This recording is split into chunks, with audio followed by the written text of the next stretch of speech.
This is Miss Allen's class performing the Reader's Theater, The Baker's Dozen. In the Dutch colonial town, later known as Albania, New York, there lived a baker Van Amsterdam who was as honest as he could be. Each morning he checked and balanced the scales, and he took great care for give the customers exactly what they paid for, not more, not less. Van Amsterdam's shop was always busy because people trusted him, and because he was a good baker as well. And never was the shop busy than in the days before December 6th, when the Dutch celebrated St. Nicholas Day. At that time of year, people flocked to the baker's shop to buy his fine St. Nicholas cookies, made of gingerbread icing and red and white. They look just like St. Nicholas as the Dutch know him. Tall and thin, with a high red bishop's cap and a long red bishop's cloak.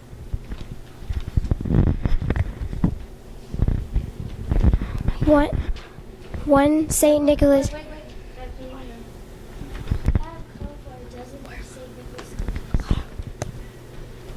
One St. Nicholas Day morning, the baker was just ready for business when the door for his shop flew open.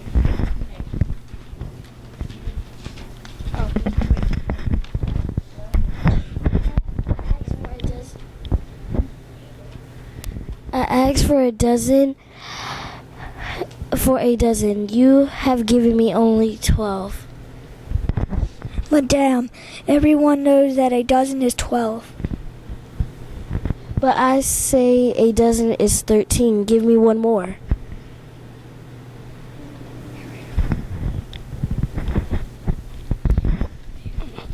And walked an old woman wrapped in a long black shawl.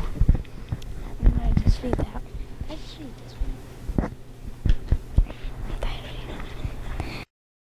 Van Amsterdam was not a man to bear foolishness. Madame, my customers get exactly what they pay for, not more and not less. Then you may keep the cookies.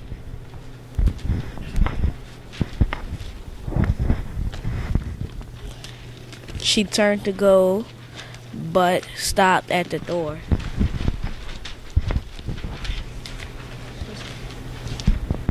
Van Amsterdam, however honest you may be, your heart is small and your fist is tight. Fall again, mouth again, learn how to count again.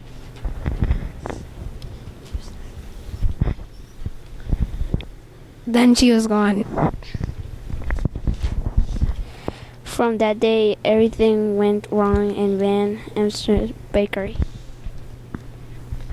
His bread rose too high or not at all.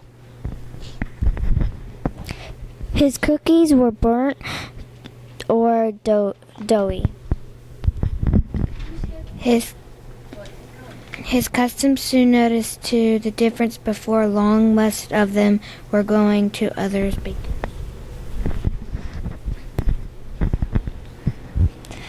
That old woman has bewitched me.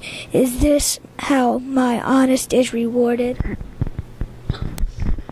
A year passed.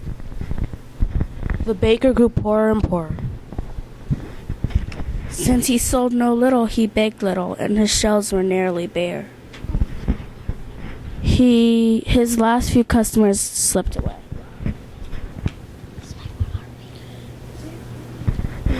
Finally, on the day before St. Nicholas Day, not a customer came to Van Amsterdam's shop.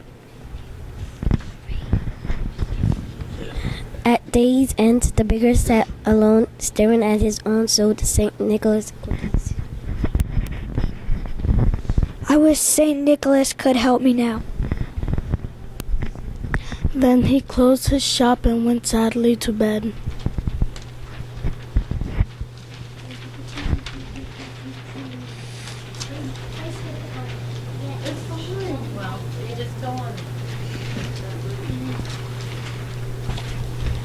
Again, one in a crowd of happy children, and there in the midst of them was St. Nicholas himself.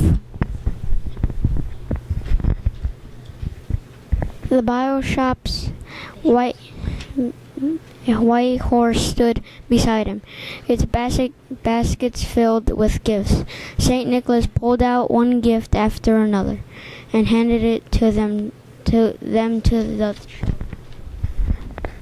In fact, the more he took from the baskets, the more they seemed to hold.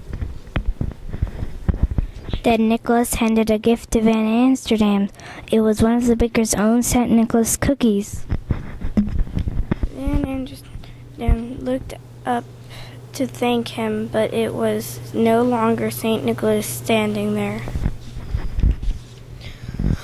Smiling down at him was the old woman with the long black shawl. Van Amsterdam awoke with a start. Moonlight shone through the half-closed shutters as he lay there thinking. I always give my customers exactly what they pay for, not more and not less, but why give them more? The next morning, St. Nicholas Day the baker rose early. He mixed his gingerbread dough and rolled it out. He cut the shapes and baked them. He iced them in red and white to look just like St. Nicholas. And the cookies were as fine as any he had made. Van Amsterdam had just finished when the door flew open and walked in the old woman with the long black shawl.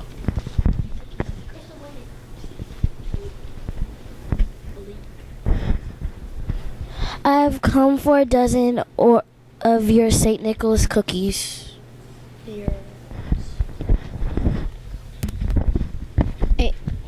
In great excitement, Van Amsterdam counted out 12 cookies. And one more. In this shop from now on, a dozen is 13. You have learned to count well. You will surely be rewarded.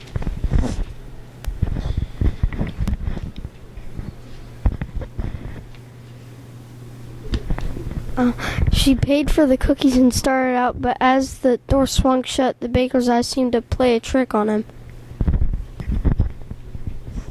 He thought he glimpsed the tail end of a long red cloak.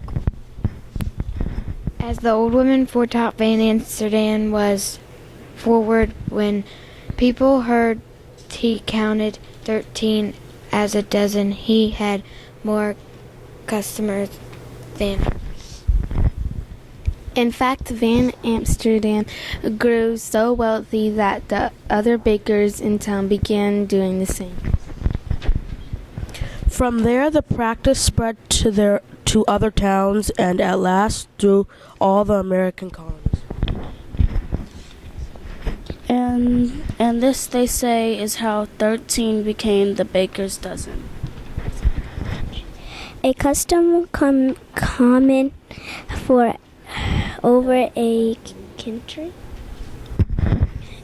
and alive in some places to this day.